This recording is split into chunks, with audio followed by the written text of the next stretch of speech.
पूर्व काल में सतयुग में चंद्रवंश में एक सुमति नाम का राजा था। सर्व लक्षण से युक्त सदा हरि भगवान की कथा सुनता था। विष्णु जी के भक्तों की सेवा करने वाला अहंकार रहित सप्तदीपवती पृथ्वी का एकमात्र राजा था। उसकी स्त्री पतिव्रता सत्यवती उसका नाम था। दोनों स्त्री पुरुष बड़ा पुण्य करते थे। जल दान तड़ाग बगीचा खूब बनवाए। सत्यवती रोज विष्णु भगवान के मंदिर में नृत्य गीत आदि से युक्त परम आनंद से रहती थी। राजा ने द्वादशी के दिन एक मनोहर ध्वजा विष्णु भगवान के मंदिर में बांधी। इस प्रकार धर्मात्मा राजा और रानी की देवताओं ने स्तुति की। राजा और रानी को देखने के वास्ते उस समय अपने शिष्यों से युक्त विभांडक नाम के मुनि आए। मुनि का आगमन सुनकर सुमति नाम का राजा स्त्री सहित उनके पास गया, उनके चरण स्पर्श किए, उनका सत्कार किया, फिर हाथ जोड़ के बोला, महाराज आपके आशीर्वाद से हम कृतकृत्य हो गए। संतों का आगमन संत लोग कल्याणकारी मानते हैं। हमारा तेज यश धन यही है। महाराज हमको आज्ञा दे, हम क्या करें। अत्यंत आनंदित मुनीश्वर नम्रता युक्त राजा को देखकर हाथ से उसका स्पर्श करके बोले, हे राजन, तुमने जो कहा तो तुम्हारे कुल धर्म की मर्यादा है। नम्रता से परम कल्याण होता है। धर्म अर्थ काम मोक्ष नम्रता से प्राप्त होते हैं।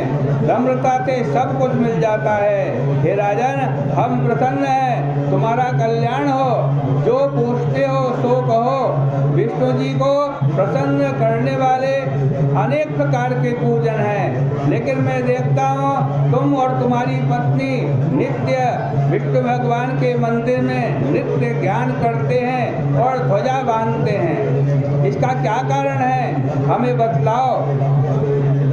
ये सुनकर के सुमित नाम का राजा बोला, महाराज, हमारे स्त्री पुरुष का पूर्व जन्म का जो आश्चर्यमय चरित्र है उसको सुनो। पूर्व में मालिनी नाम कुमार्ग में रत सब लोग का अकल्याण करने वाला एक शूद्र था। चुगली करने वाला था, राजा की चुगली करता था, धर्म का देशी था, देवताओं का द्रव्य लेने वाला था। पापियों के संयोग से भक्ष अभक्ष किसी का भी विचार नहीं करता था। गौ ब्राह्मण का नाश करता था, चोर था, नित्य कठोर वचन बोलता था, वेश्या में रत था। इस प्रकार के हमारे कर्म देखकर सब लोगों ने हमें छोड़ दिया। तब हम वन में गए। मृग मांस भक्षण करता, मार्ग में लोगों को लूटता, एकाकी निर्जन वन में रहता। एक दिन भूख से पीड़ित आज पुराने विष्णु भगवान के मंदिर में मैंने वास किया। हे मुने, टूटे फूटे विष्णु भगवान के मंदिर को पत्ते से, तिनके से, काठ से उसका मैंने जीर्णोद्धार किया। भोग के लिए भगवान के मंदिर की जमीन को साफ किया, लीपा, वहाँ ब्याज की वृत्ति से रहने लगा। बहुत प्रकार के मृग को मार करके आज कहते हैं 20 दिन अपने जीवन की रक्षा की।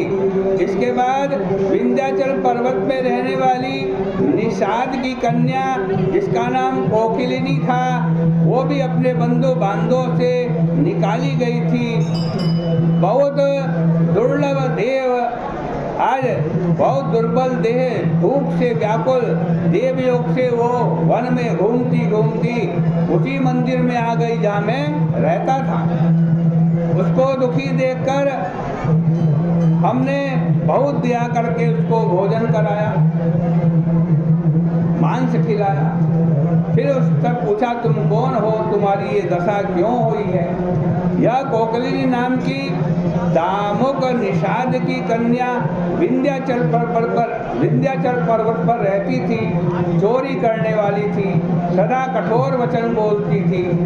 पति को भी इसने मार डाला था, इसलिए इसके बंधु बांधवों ने इसको छोड़ दिया। वन में हमारे पास आई, उसी मंदिर में हम दोनों मांस खाते रहे। आज कहते एक दिन हमने मांस खाया, मदिरा पी। मदिरा पीने से मत वाले हो गए। एक डंडा उठाया, उस पे एक कपड़ा बांध लिया और कपड़ा बांध करके हम दोनों नाचने लगे भगवान के मंदिर में। उसी समय नाचते नाचते हमारी मृत्यु हो गई। इतने में यमराज के दूत हाथ में पाश लिए भी आए, दोनों को बांधकर यमपुरी ले जाने लगे। इतने में ही मधुसूदन भगवान ने अपने मंदिर में नृत्य कर्म और ध्वजारोपण से प्रसन्न होकर अपने दूतों को भेज दिया। फिर यमराज के दूतों का और विष्णु भगवान के दूतों का जो संवाद हुआ वो हमने सुना। तुम भी सुनो।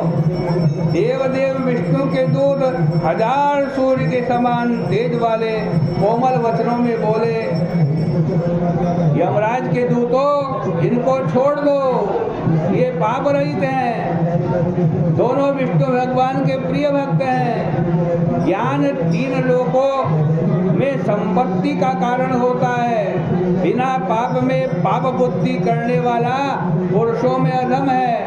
यमदूतों ने कहा, तुमने सत्य कहा, लेकिन ये तो महापापी है, दंड देने के लिए हम इनको ले जाएंगे। श्रुति में कहा हुआ धर्म है, श्रुति रहित अधर्म है। ऐसा सुनकर विष्णु भगवान के दूत क्रोध करके यमराज के दूतों से बोले, बड़े आश्चर्य की बात है, धर्म दृष्टि वालों को महान अधर्म स्पर्श कर रहा है। अपने कर्म के नाश पर्यंत तुम लोग नरक में रहोगे। जब तक सूर्य चंद्र है, घोर संचित पापों का प्रायश्चित कहीं नहीं देखा। बार बार पाप क्यों करते हो? श्रुति में कहा हुआ धर्म है, इनसे किए गए धर्म को हम कहते हैं। इन दोनों ने विष्णु भगवान के मंदिर में नृत्य किया, ध्वजारोपण किया, इससे ये पापों से छूट गए। इनको छोड़ दो, देरी मत करो। मरण के समय भगवान का नाम सुनने मात्र से ही परम धाम मिलता है। भक्ति से नाम लेने पर तो कहना ही क्या। महापाप उपपादक से युक्त भी भगवान के भक्तों के देखने से परम पद मिलता है। एक घड़ी या आधी घड़ी या आधी से भी आधी घड़ी जो विष्णु भगवान के मंदिर में स्थित रहता है वो परम स्थान को जाता है। फिर सेवा करने वालों का तो कहना ही क्या। भगवान के मंदिर को लीपने से, बुहारने से, टूटे हुए मंदिर को बनाने से, उसमें जल सेचन करने से, दीपदान करने से, कथा बाँचने सुनाने से मनुष्य यमराज के पास नहीं जाता।